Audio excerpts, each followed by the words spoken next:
파트 두 번째는 프로토타입 제작 및 사용성 테스트에 관한 내용입니다.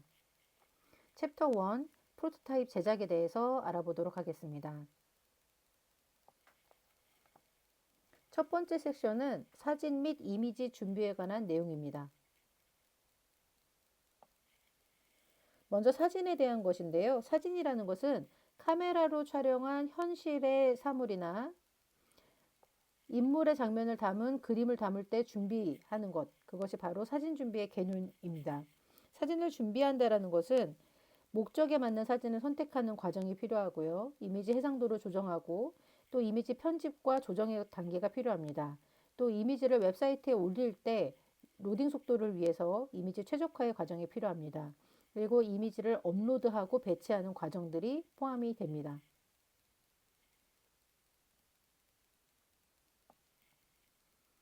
이미지 표현 방식 매우 중요합니다. 비트맵 방식과 벡터 방식을 비교해서 알아두셔야 되겠는데요. 먼저 비트맵 방식입니다. 비트맵 이미지라는 것은 픽셀이라는 요소로 이루어지는 방식을 의미합니다. 이것은 사진을 보정하거나 합성할 때 많이 사용하는 방식입니다. 픽셀로 이루어진 이미지 형식을 레스터라고도 합니다. 이 비트맵 방식을 편집하는 도구로는 포토샵이나 페인트샵 프로 등이 있고요. 비트맵 방식의 장점은 색상을 풍부하게 표현할 수 있다는 장점이 있고요. 이미지를 보정하거나 합성할 때 작업이 쉽다라는 장점이 있습니다. 그러나 단점은 크기를 조절하거나 압축을 할 경우 원래의 픽셀이 손실이 되어서 이미지의 품질이 떨어질 수 있다는 단점이 있습니다. 여기서 픽셀이라는 것은 비트맵 방식의 이미지를 이루는 최소 단위를 의미합니다. 이미지 해상도라는 것은 비트맵 이미지가 몇 개의 픽셀로 구성되어 있는가를 의미하고요. 이것과 관련해서 아주 중요한 용어가 또 하나 등장을 하는데요. 바로 안티 엘리어싱이라는 단어입니다. 비트맵 방식은 사각형으로 이미지들이 이루어져 있기 때문에 어떤 원형을 나타낼 때도 이 원형 부분이 이렇게 잘리는 것이 아니라 사각형을 통해서 원이 표현이 돼야 합니다. 그렇기 때문에 이 그림을 키워보면 원을 표현하는 데 있어서도 사각형으로 이루어지다 보니 원의 이런 곡선에서 층계 현상, 계단 현상이 나타나게 됩니다. 이 안티엘리싱은 이 계단 현상을 없애고자 약간의 블러 느낌의 자연스러운 느낌을 표현하게 되는 것을 의미합니다. 그래서 엔티엘리싱의 정의는 비트맵 방식에서 나타나는 계단 현상을 줄여서 이미지나 텍스트의 가장자리 부분을 보다 부드럽고 자연스럽게 보이도록 하는 기술을 엔티엘리어싱이라고 합니다. 반대로 엘리어싱은 계단 현상을 의미하고요. 안티엘리어싱은 이 계단 현상을 줄여주는 것, 그것이 바로 안티엘리어싱이 되겠습니다. 벡터 방식은 수학적인 계산을 이용해서 이미지를 표현하는 방식으로 X좌표, Y좌표를 의거해서 점선면들을 표시하는 것을 의미합니다. 이것은 편집 도구가 일러스트레이터나 코렐드로우 등이 있고요. 장점은 크게 확도를 해도 이미지 손상 없이 원래의 품질이 유지됩니다. 왜냐하면 확대나 축소를 할 때 그냥 재계산을 해서 뿌려주는 그런 방식이기 때문에 이미지 품질과는 거의 관련이 없이 품질이 그대로 유지된다라는 특징이 있습니다. 단점으로는 미세한 그림, 색의 변화, 변이, 그라데이션 이런 것들 표현할 때 좀 어려울 수가 있고요. 다른 이미지와 얼굴과 얼굴 합성한다든가 할 때 그 합성이 자연스럽지 않다라는 특징들이 있습니다. 레스터라이징과 벡터라이징이라는 말이 있는데요. 레스터라이징 같은 경우는 벡터 방식의 이미지를 비트맵 방식으로 변환하는 것. 벡터 방식은 비트맵 방식을 벡터 방식으로 변환하는 것을 의미합니다. 이미지 색상 체계에 대해서 알아보도록 하겠습니다. 색상 체계는 컬러 모델이라고도 하는데요. 색상을 표현하는 방법을 정의하는 시스템을 색상 체계라고 합니다. 또 다른 말로는 색상 모드라고도 합니다. 포토샵 같은 데 보면 컬러 모드라고 나오는데요. 그것이 바로 이미지 색상 체계를 나타내는 표시입니다. 대표적인 색상 체계로는 웹이나 디스플레이 장치에서 많이 활용되는 빛의 색상을 표현하는 RGB 방식이 있고요. 인쇄물에서 활용되는 CMYK가 있습니다. RGB 컬러 모드 같은 경우는 레드, 그린, 블루 색상으로 이루어지는 색광의 혼합 체계를 나타냅니다. CMYK 컬러 모드 같은 경우는 사이안, 마젠타, 옐로, 블랙 이런 네 가지 색료로 잉크로 이루어지는 생료혼합의 색상 체계를 의미합니다. 기타 색상 체계로는 인덱스 컬러가 있는데요. 이 인덱스 컬러는 컬러나 흑백 이미지 중에 이미지에 많이 사용된 256가지의 색상을 선출을 해서 만드는 색상 체계를 의미합니다. 그레이스케일 같은 경우는 흰색, 검정, 그리고 회색, 음영들로 구성되는 색상 체계를 의미합니다. 듀오톤은 그레이스케일 이미지를 인쇄할 때 그냥 인쇄하는 것이 아니라 색상 톤을 추가를 해서 이중톤의 이미지로 인쇄하기 위해서 사용하는 색상 체계입니다. 원래는 그레이스케일 이미지였지만 브라운 톤이나 노란색 톤 이런 톤들을 추가해서 인쇄를 할 수 있는 방식을 의미합니다. 비트맵 컬러 같은 경우는 이미지를 흰색과 검정 픽셀로만 표현하는 색상 체계로 보통 이 하나의 픽셀을 표현하기 위해서 1비트만 사용하기 때문에 검정이냐 흰색이냐로 나타나는 색상 체계를 의미합니다. 랩 컬러 같은 경우는 국제조명협회가 만든 것으로서 정확한 색상 측정을 위해서 국제 표준으로 제안한 색상 체계인데요. 이 랩 컬러를 사용할 경우에는 장치에 상관없이 독립적인 색상 단계를 갖기 때문에 어떤 모니터와 프린터의 색상 차이를 보정하거나 할 때 이 랩 컬러 모드를 주로 활용을 합니다. 또 HSB 컬러 모드도 있는데요. 이것은 색의 삼속성, Hue, Brightness, Saturation 이렇게 삼속성을 바탕으로 해서 색상을 표현하는 방식입니다. 이미지 해상도에 대해서 알아보도록 하겠습니다. 이미지와 관련된 해상도로는 크게 세 가지가 있습니다. 이미지 해상도, 화면 해상도, 출력 해상도 이렇게 크게 세 가지가 등장을 하는데요. 일반적으로 말하는 이미지 해상도라는 것은 비트맵 이미지에 대한 픽셀의 개수와 관련이 됩니다. 얼마나 많은 픽셀로 구성되어 있는가 그것을 의미하는 것이 이미지 해상도입니다. 이미지의 크기의 기본 단위당 들어가는 픽셀의 개수로 표현을 하는데요. 보통 PPI, 픽셀 퍼 인치로 표현합니다. 즉 1인치 안에, 1인치 구역 안에 몇 개의 픽셀이 담기는가 이렇게 구성하는 것이 바로 이미지 해상도입니다. 때로는 도트 퍼 인치를 사용하기도 합니다. 화면 해상도 같은 경우는 모니터가 이미지를 얼마나 정밀하게 표현할 수 있는가와 관련이 됩니다. 출력 해상도란 이미지를 실제로 출력해낼 때의 해상도를 의미하는데요. 보통 LPI, 라인 퍼 인치를 사용합니다. 보통 DPI와 비교할 때 DPI와 LPI는 2배의 비율로 계산됩니다. DPI가 2일 때 LPI는 1 정도로 매칭이 된다라고 보시면 되겠습니다.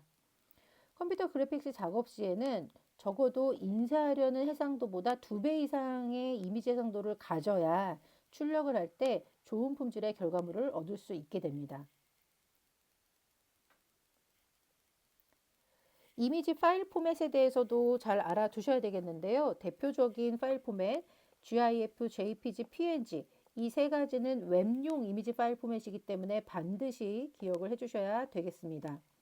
GIF 같은 경우는 컬러 수가 256색으로 제한이 된다는 특징이 있고요.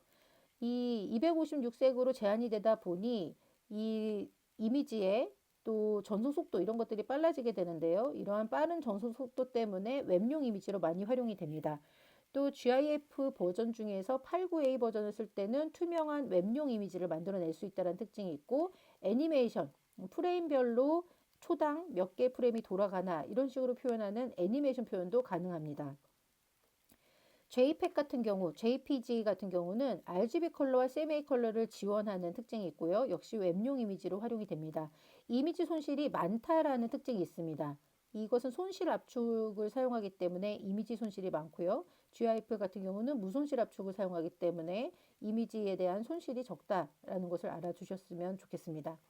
PNG 같은 경우는 기본적으로 트루 컬러를 지원하는데요. 트루 컬러는 모니터에서 지원할 수 있는 최대 컬러 등을 지원할 수 있다라는 것이고요. 이미지의 변형 없이 원래 이미지를 웹상에 그대로 표현할 수 있습니다.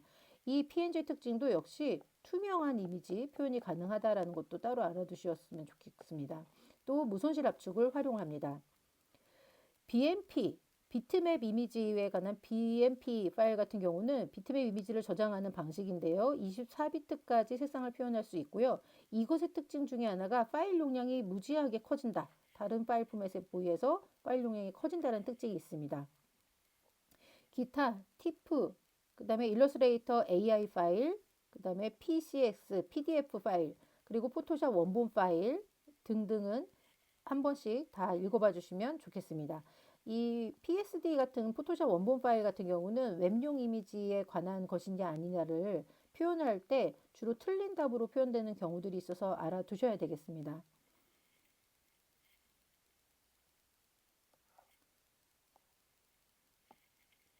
섹션 2는 영상 아이콘 서체, 타이포그래피, 애니메이션 준비에 관한 내용입니다. 영상 준비에 대해서 알아보도록 하겠습니다. 먼저 영상이라는 것은 정지 이미지와 움직이는 동영상 등 다양한 시각적 매체를 포괄하는 개념입니다. 동영상이라는 것은 시간에 따라서 연속적인 움직이는 이미지로 구성된 매체를 의미합니다. 녹화된 영상 콘텐츠를 주로 비디오라고 하고요. 디지털 형식으로 저장된 움직이는 이미지 파일을 동영상이라고 합니다. 이 두 용어는 같은 의미로도 사용이 됩니다. 동영상을 준비하는 단계는 먼저 고품질의 동영상을 촬영을 하게 되고요. 이때 조명과 앵글을 고려해서 촬영을 합니다. 그리고 프리미어와 같은 여러 가지 도구를 사용해서 편집을 하게 되고요. 그리고 동영상을 최적화하는 단계, 파일 크기를 줄이고 웹용으로 변환하는 단계를 거치게 됩니다. 비디오 및 동영상 파일에 대해서도 잘 알아두셔야 되겠는데요. MP4 그리고 WEBM 이런 동영상 파일 포맷에 대해서는 좀 기억을 해주셔야 되겠고요. 그리고 시험에 SRT 포맷도 나온 적이 있습니다. 이 세 가지를 위주로 해서 살펴보면요. MP4 같은 경우는 높은 압축률과 높은 품질을 제공하는 멀티미디어 포맷입니다. 그래서 웹사이트의 비디오 콘텐츠, 소셜미디어 동영상, 스트리밍 서비스 등에 많이 활용이 됩니다. 스트리밍이라는 것은 보통 동영상이 하드디스크에 다운로드 받아진 이후에 재생되는 것인데 그렇게 되는 반면 스트리밍 같은 경우는 실시간으로 다운로드가 받아지면서 동시에 재생되는 그런 형식의 서비스를 스트리밍 서비스라고 하는데요. 거기에 MP4가 많이 활용이 됩니다. 또 새롭게 등장한 WEBM 같은 경우는 HTML5 표준을 지원하는 웹용 비디오 파일 포맷입니다. SRT 같은 경우는요. 자막, 공식 자막으로 사용되는 포맷입니다. 비디오에 대한 공식 자막으로 활용이 되고요. 텍스트 파일 형태로 되어 있습니다. 기타 나와 있는 동영상 파일 포맷도 한 번씩 간단하게 확인해 주시면 좋겠습니다. 아이콘에 대해서 알아보도록 하겠는데요. 아이콘은 시각적인 상징 요소입니다. 주로 어플리케이션, 파일, 웹사이트 등을 시각적으로 식별하기 하고 또 표현하기 위해서 사용되는 요소를 의미하는데요. 이 아이콘에 사용되는 파일 포맷으로는 SVG, PNG, 그 다음에 ICO 등이 있습니다. 이 SVG 같은 경우는 벡터 그래픽 형식으로 되어 있고요. 그리고 품질이 저하되지 않는다라는 특징이 있습니다. PNG 파일 포맷은 보통 웹용으로 많이 활용되는 그런 파일 포맷인데요. 픽셀 기반의 고해상도 이미지를 활용할 때 사용합니다. 또 투명한 이미지 표현도 가능합니다. ICO 같은 경우는 보통 윈도우 아이콘에 쓰이는 파일 포맷입니다. 이것은 웹사이트의 파비콘이라고 불리우는 웹브라우저 탭 아이콘으로도 활용이 되는데요. 보통 웹브라우저 이렇게 열면 여기 URL이 표현되는 주소창이 나올 거예요. 그 URL 주소 https 하면서 URL 주소가 표시되는데 그때 이 앞에 작게 표현되는 아이콘 거기에도 이 ICO가 활용이 됩니다. 서체라는 것은 공통된 스타일과 형식으로 디자인된 글꼴의 집합 또는 글자의 디자인 스타일 그 자체를 의미합니다. 서체의 종류 중에 세리프와 산세리프, 스크립트 이렇게 알아두셔야 되겠는데요. 특히 세리프와 산세리프는 비교해서 알아두시기 바랍니다. 세리프 같은 경우는 글자의 끝부분에 이렇게 돌기가 있는 이런 식으로 돌기가 있는 것을 세리프라고 합니다. 로만체나 명조체가 여기에 해당이 되고요. 산세리프 같은 경우는 끝부분에 돌기가 없는 고딕체나 굴림체 등을 의미합니다. 스크립트체 같은 경우는 필기체처럼 손으로 표현한 것 같은 자유로운 서체를 의미합니다. 보통 브러쉬체 이런 것들이 여기에 포함이 됩니다. 폰트에 사용되는 파일 포맷으로는 TTF나 OTF가 있습니다. TTF 같은 경우는 트루타입 폰트의 약자인데요. 벡터 기반 글꼴로 확장성이 뛰어나고 해상도에 영향을 받지 않는다는 특징이 있습니다. OTF 같은 경우는 오픈 타입 폰트의 약자로서 고해상도 대형 출력 작업에 많이 활용이 됩니다. 타이포그래피는 서체를 사용해서 어떤 것을 디자인하는 것을 타이포그래피라고 합니다. 서체를 사용해서 가독성과 시각적 매력을 높이는 것을 목표로 서체를 새롭게 구성해서 작품을 디자인한 것을 타이포그래피라고 합니다. 타이포그래피에서 가독성을 높이는 요소로는 폰트, 서체가 있고요. 자간, 글자 간격이 있고요. 그리고 줄 간격, 행간이 있고요. 또 글자 사이에 여백, 그리고 폰트 크기 등이 있습니다. 이때 폰트 같은 경우에 가독성에 있어서 매우 중요한 요소에 해당이 된다라는 것을 기억을 해주시고요. 또 가독성과 관련된 것으로는 자간, 행강 이런 것들도 글자의 가독성과 관련이 됩니다. 레터링 디자인이란 용어도 있는데요. 이것은 개별 글자를 독창적인 스타일로 손으로 묘사하거나 디자인하는 것을 말합니다. 애니메이션 살펴보도록 하겠습니다. 애니메이션이라는 것은 라틴어의 아니마투스라는 거에서 비롯됐는데요. 아니마투스라는 것은 생명을 불어넣다라는 의미입니다. 웹 디자인에 있어서 인터랙티브한 요소를 추가해서 디자인의 생동감을 높이고 사용자 경험을 향상시키는 데 활용되는 것이 바로 애니메이션입니다. 애니메이션은 다음과 같은 제작 과정을 거치게 됩니다. 애니메이션을 기획하고 애니메이션의 스토리에 대한 스토리보드를 제작하고요. 어떤 시나리오 내용을 제작을 하고요. 그리고 애니메이션 실제 제작하고 거기에 음향을 입혀주고요. 그리고 레코딩 하면서 마치게 됩니다. 애니메이션의 방식은 프레임과 키프레임이 있는데요. 프레임 같은 경우는 애니메이션의 각 프레임을 하나하나 개별적으로 보여주는 방식입니다. 정지 화면이 있어서 그 정지 화면을 일정 시간 안에 반복적으로 보여주는 것을 말합니다. 키프레임 같은 경우는 애니메이션의 끝과 시작과 끝 지점을 정의하는 프레임, 그것을 키프레임이라고 합니다. 이 시작과 끝을 정의를 하면 중간 부분을 보관법을 이용해서 자동으로 생성할 수가 있는데요. 중간 프레임을 자동으로 생성하는 과정을 트위닝이라고 합니다.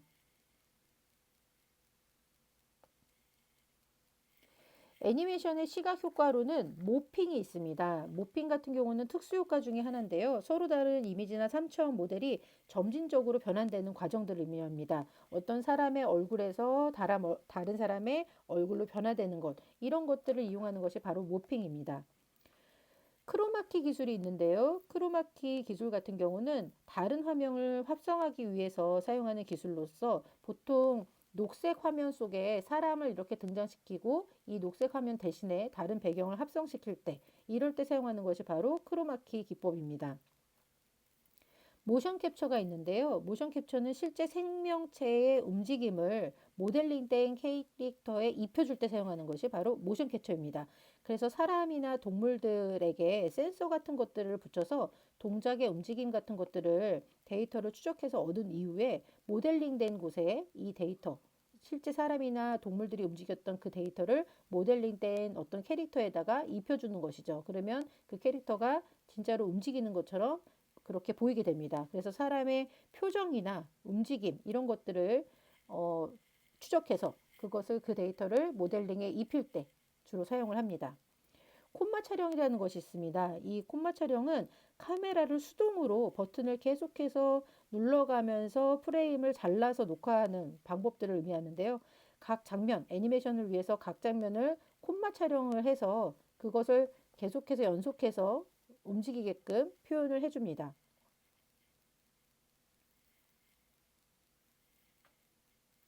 애니메이션의 종류로는 셀 애니메이션이 있는데요. 이것은 초창기 애니메이션이라고 보시면 됩니다.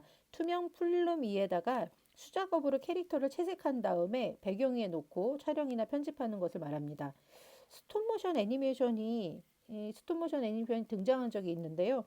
한 프레임씩 따로따로 촬영을 해서 각 프레임을 연결해서 영상하는 그런 방법을 스톱모션 애니메이션이라고 합니다.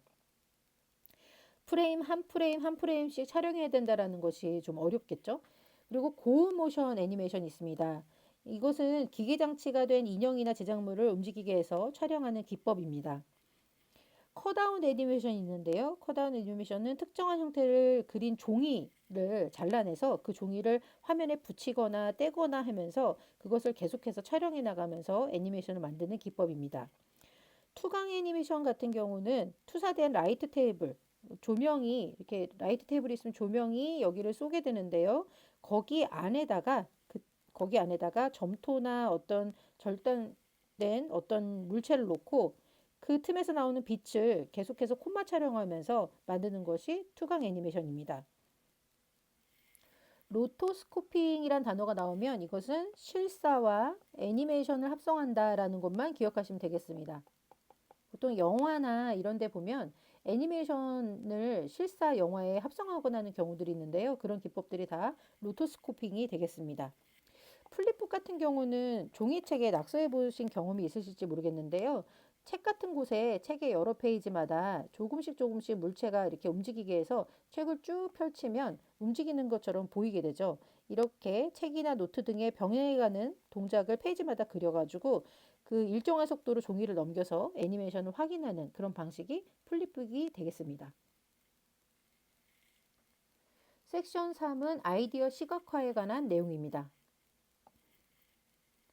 아이디어 시각화 매우 중요한데요. 이 아이디어 시각화라는 것은 아이디어를 이미지, 텍스트 등을 활용해서 아이디어를 명확하고 구체적으로 표현하는 과정을 의미합니다. 아이디어 시각화를 할 때의 장점은요. 방대한 데이터를 쉽게 이해할 수 있도록 해주고요. 데이터 내의 결함을 빠르고 정확하게 확인할 수 있도록 해줍니다. 또 큰 규모의 데이터 특성을 이해하는 데 도움을 줍니다. 아이디어 시각화를 하는 방법으로는 1차원, 2차원, 3차원이 있는데요. 1차원적인 방법은 정보를 일렬로 배치하는 그런 방식입니다. 주로 텍스트나 음성 출력, 점자 등을 통해서 정보를 전달하게 됩니다. 2차원 방법 같은 경우는 위치, 크기, 방향과 같은 어떤 공간적 속성, X, Y, Z 이런 공간적 속성을 사용해서 그래프나 데이터 이런 것들을 시각화해서 표현하는 방식 등을 의미합니다. 3차원적인 방법은요. 아이디어나 데이터를 입체적으로 표현하는 방법입니다. 3D 모델링 같은 것들이 바로 이 3차원적인 방법입니다.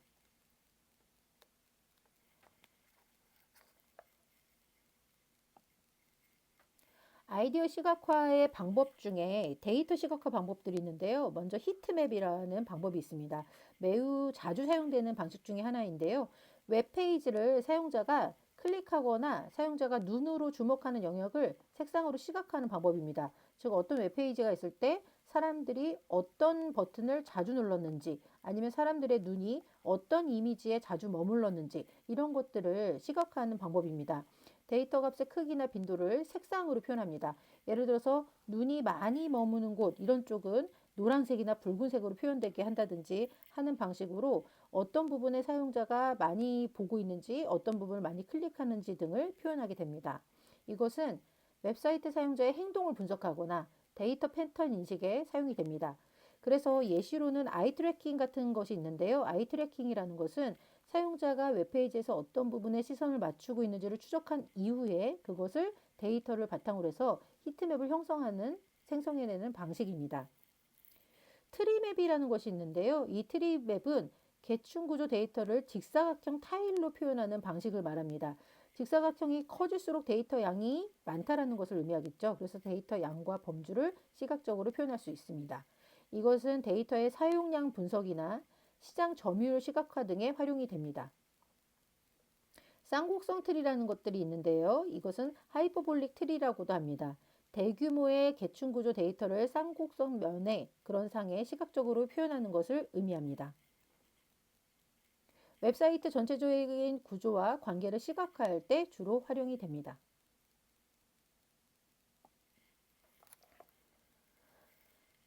아이디어의 시각화 과정에 대한 내용입니다. 아이디어는 아이디어 시각화 과정을 통해서 정리가 되고 발전될 수 있는데요.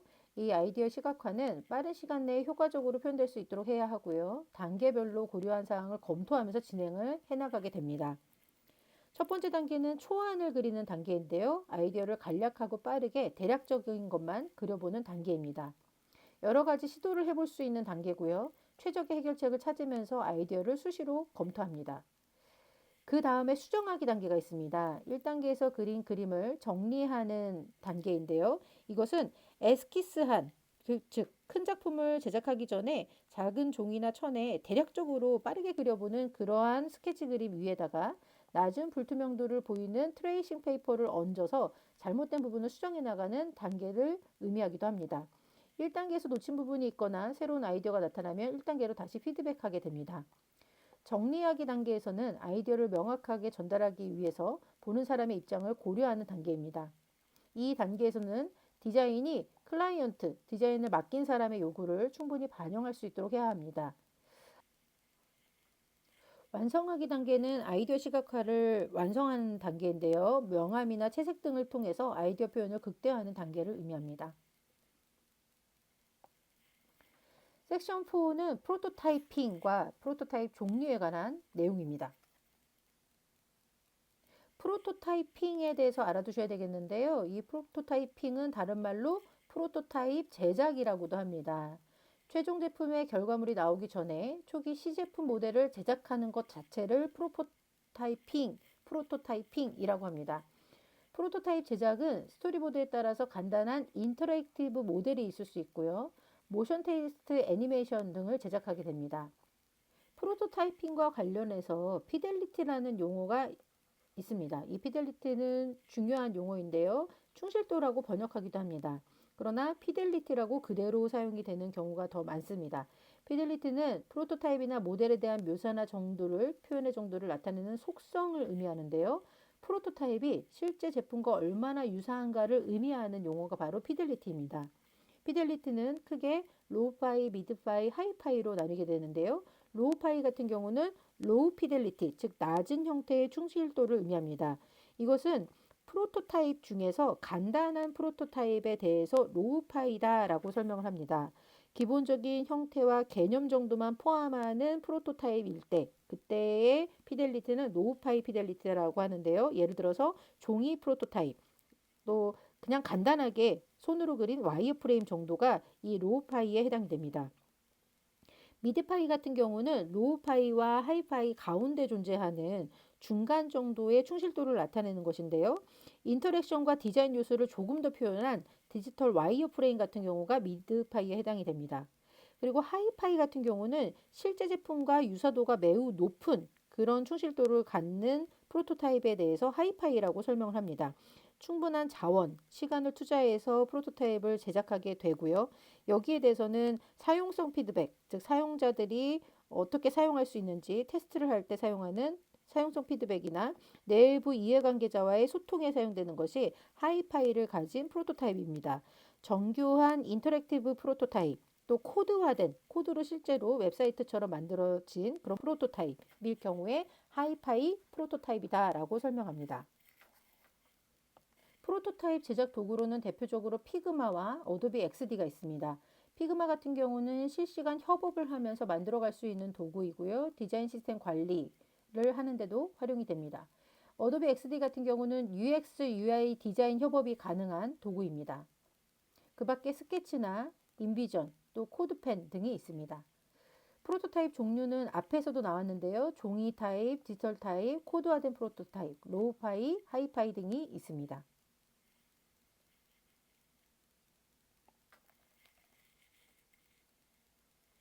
챕터 2는 사용자 조사 분석 및 사용성 테스트입니다. 섹션 1은 사용자 조사 및 분석입니다. 사용자 조사 및 분석, 이것을 합해서 리서치라고도 대응할 수가 있고요.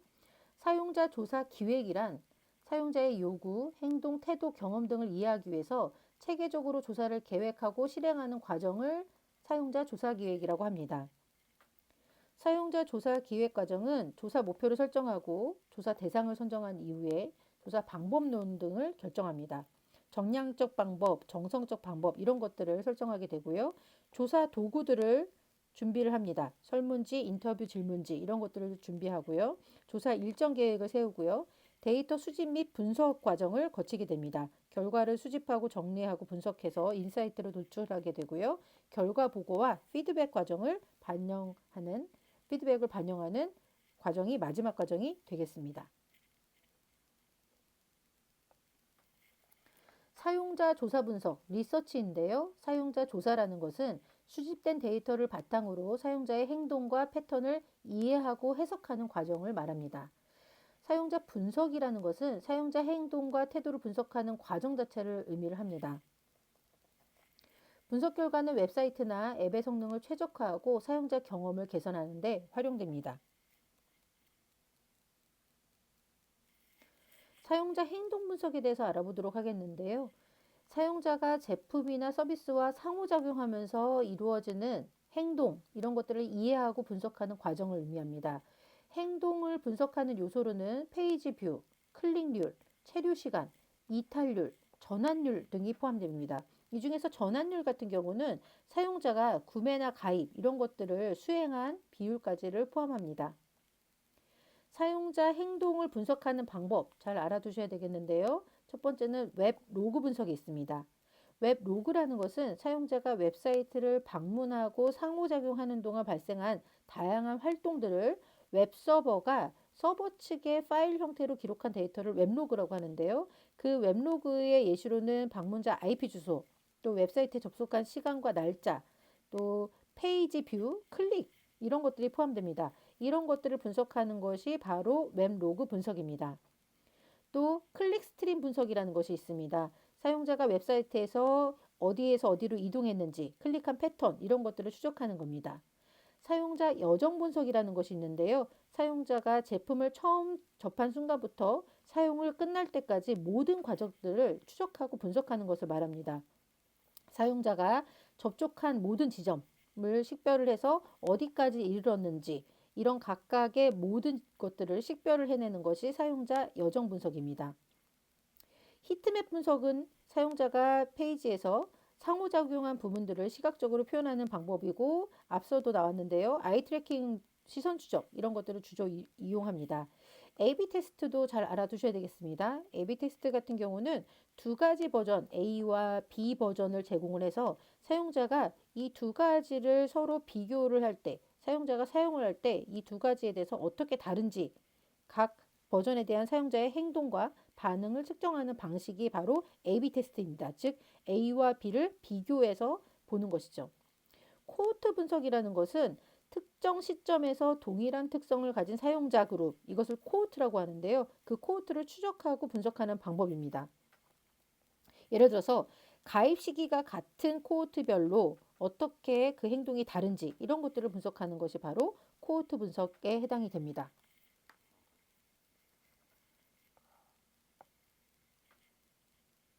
앞서 설명드린 웹로그 분석에서 주요 사용되는 정보로는요. 웹서버 방문자의 IP 주소, 방문 시간, 클릭한 링크, 브라우저나 OS 정보, 또 페이지 뷰, 어떤 특정 페이지를 열어봤는지, 그리고 세션, 접속해서 체류한 시간 동안의 어떤 활동들, 그리고 리퍼러라고 해서 사용자가 웹사이트에 접속하기 전에 방문한 페이지를 기록하는 것이 있고요. 상태 코드가 있습니다. 이것은 웹서버가 반환하는 HTTP 상태 코드를 의미를 하는데요. 보통 뭐 505, 404 이런 표시들이 있죠. 웹서버가 반환하는 그런 코드들 같은 것들이 웹로그에 남게 됩니다.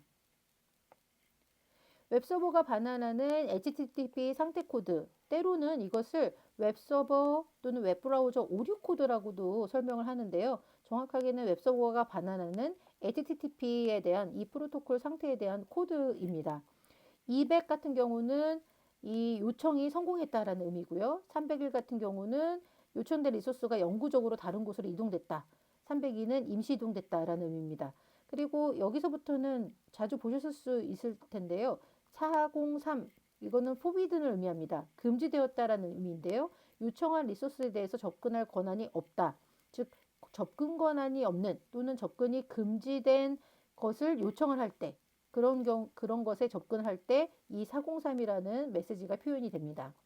404 not found라는 것인데요. 이것은 찾을 수 없다. 요청된 리소스가 없다. 서버상에 없다라는 것을 의미하고요.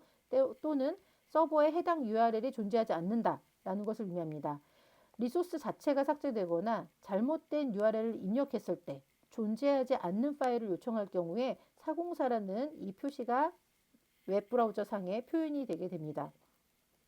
500번도 있습니다. 이 500번 같은 경우는 이터널 서버 에러라고 하는데요. 내부 서버 오류입니다.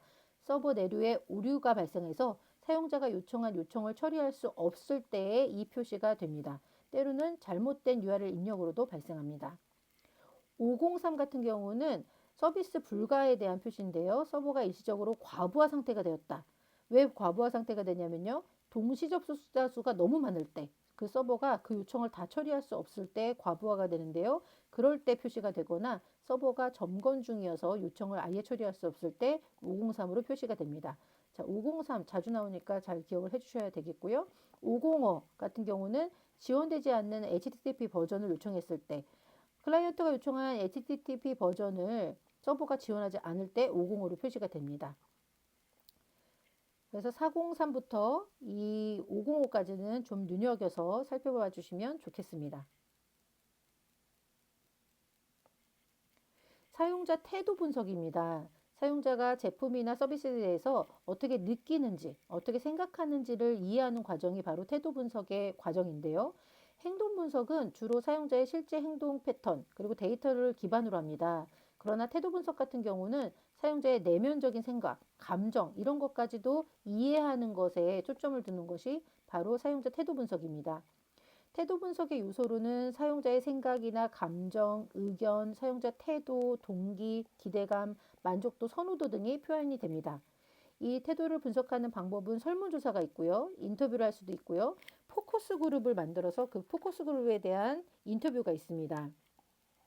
또 사용자를 관찰하거나 사용자의 감정들, 또 소셜미디어나 리뷰 이런 것들을 분석해서 사용자의 감정을 분석하는 방법이 있고요. 사용자 저널이라고 해서 이것은 사용자에게 경험을 기록하도록 시키는 건데요. 그런 기록을 하게 하여서 거기 안에서 어떤 사용자의 느낌이나 생각들에 대한 인사이트를 발굴하는 것이 사용자 저널 방식입니다.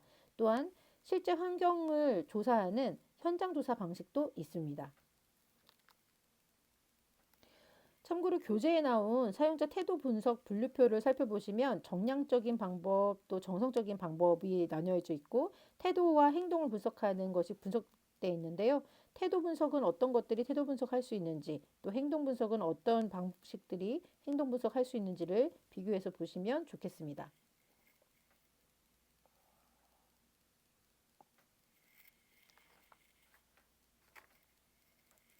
섹션 2는 사용성 테스트 및 분석입니다.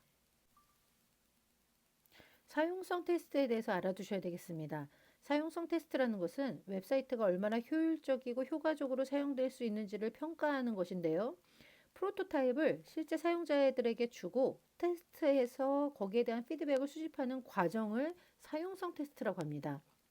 사용성 테스트에 대해서 준비사항은 사용성 테스트 항목이 필요하고요. 사용성 테스트 방법이 있어야 되고요. 사용성 테스트의 목표가 설정되어야 합니다. 사용자 테스트와 사용성 테스트는 비교해서 알아두셔야 되겠는데요. 사용자 테스트라는 것은 서비스 전체 또는 주요 기능을 중심으로 해서 제품이나 서비스에 대해서 필요성을 테스트하는 것이고요. 사용성 테스트라는 것은 프로토타입과 관련이 됩니다. 타겟 사용자층이 제품이나 서비스를 효과적으로 사용할 수 있는지를 평가하는 테스트가 바로 사용성 테스트입니다. 사용성 테스트의 도구로는 정성적 테스트가 있고요. 정량적인 테스트 도구들이 있습니다. 정성적이라는 것은 소수의 사용자를 대상으로 해서 웹사이트의 사용성을 평가하고요. 정량적 테스트는 주로 다수의 사용자를 대상으로 해서 데이터와 통계를 기반으로 해서 사용성을 평가합니다. 또 사용자 인터뷰가 있고요. 사용자가 어떻게 사용하는지를 관찰하는 관찰자 시점에서 관찰해서 기록하는 관찰이 있고요. 설문조사, 그리고 A형과 B형 두 가지를 비교해서 최적의 성과를 평가하는 A/B 테스트가 있습니다. 또 형성적 사용 적합성 평가라는 것이 있습니다. 이것도 매우 새로 등장한 용어로서 매우 중요한데요. 제품의 개발 과정에서 이루어지는 평가입니다. 사용자 인터페이스와 사용자 경험, UI, UX를 평가하고 개선하기 위한 방법입니다. 형성적 사용 적합성 평가 항목으로는 정보의 효율성, 그리고 작업의 효율성, 사용자 만족도, 그리고 직관성, 접근성, 응답성 등을 평가하게 됩니다. 사용성 테스트의 과정에는 사용성 분석이 들어가고요. 또 선호도 분석, 포함이 됩니다. 소비자의 소비 형태나 웹 라이프 스타일 이런 것들을 분류하는 것들이 포함되고요. 사용자 프로파일 기준을 정의하는 단계가 포함이 됩니다. 참여자 선별 기준 설정을 하고 연령이나 성별 이런 것들을 정의하는 단계가 포함이 되고요. 전화 인터뷰를 진행할 수도 있고요. 테스트와 관찰룸을 세팅하고 또 거기에 대한 지원 인력 역할 및 점검을 하게 됩니다. 그리고 테스트 당일 인터뷰도 포함이 됩니다. 사용성 테스트와 관련해서 발견적 평가라는 것이 있습니다. 이것은 제이콥 닐슨이라는 사람이 말한 사용성 테스트 방법론인데요. 전문가들이 웹사이트나 인터페이스를 검사해서 사용성 문제를 발견하는 방법들입니다. 여기에는 10가지 원리가 제시되고 있는데요. 그것을 10가지 휴리스틱 원리라고 합니다. 즉 사용성을 테스트할 때, 사용성 문제를 발견할 때 이러이러한 원리들을 기준으로 해서 이 사용성 문제를 발견하면 좋다라는 것입니다. 첫 번째는 시스템 상태의 가시성이 유지되는가 이거를 살펴보라는 것이고요. 두 번째는 실제 세상과 시스템이 일치되는가, 사용자와 시스템 간의 일관성을 살펴봐야 되고요. 세 번째는 사용자 제어와 자유가 있는가, 사용자의 어떤 조정의 자유, 실수 시에 실행 취소 이런 것들이 지원이 되는가를 살펴봐야 된다는 것입니다. 또 일관성과 표준이 있는가, 뭐 단어나 이런 것들 간의 일관성이 있고 상황이나 동작들이 페이지마다 동일하게 되어서 혼란을 야기하지 않는가 이런 것들을 살펴보라는 것이고요. 오류가 예방되고 있는지 살펴보라는 것이고요. 또 회상보다는 바로 인식하게 하는 그런 기능들이 있는지, 즉 별도의 학습 없이도 기능을 쉽게 인식할 수 있도록 하는지 그런 원리가 포함되고 있습니다. 또 유연성과 효율성이 포함되고 있는데요. 초보 사용자나 숙련된 사용자 모두 이 인터페이스를 이용할 수 있도록 하는 그런 모두를 돕는 인터페이스가 제공되고 있는지를 살펴보는 것을 말합니다. 또 심미적이고 최소의 디자인을 제공하고 있는지를 살펴보는 원리가 포함되고 있습니다.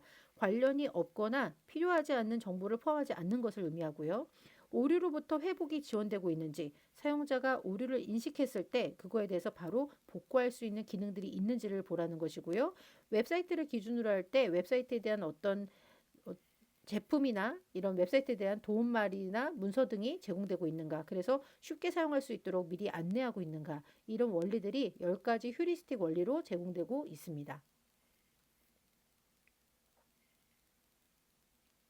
사용성 테스트 분석은 수집된 데이터를 분석해서 사용성의 문제점을 파악하고 도출하는 것을 말하는데요. 이 테스트 분석 과정에는 만족도 측정이 들어갑니다. 그리고 과제별로 만족도를 비교 측정하는 과정이 포함이 됩니다. 이 과정에서 이제 그래프들도 그릴 수가 있게 되고요. 과제 성공 여부를 측정을 하게 됩니다. 사용자가 어떤 과제를 수행하는 데 있어서 어려움이 있는지 없는지 이런 여부들을 성공과 실패 이런 것들을 기준으로 해서 측정하고 그래프를 만들고 하는 과정들이 포함이 되고요. 참여자의 과제 달성 용이성을 측정하는 과정들이 포함이 됩니다. 어떤 과제별로 평균 소요 시간 이런 것들, 페이지 이동 횟수, 커서 클릭 횟수 이런 것들을 분석하게 되고요. 오류가 과제 수행에 미치는 영향들 이런 것들도 분석을 하게 됩니다. 사용성 테스트와 관련해서 수정 보완의 작업이 이어지게 되는데요. 웹사이트의 사용성과 선호도 테스트 결과를 바탕으로 해서 수정 및 보완 작업을 진행하게 됩니다. 수정 및 보완 사항들 이런 것들을 관리하는 방법으로는 사용성 테스트 분석을 기반으로 해서 수정 사항 체크리스트를 작성하게 되고요. 중요도에 따라서 분류하고 보완하게 됩니다.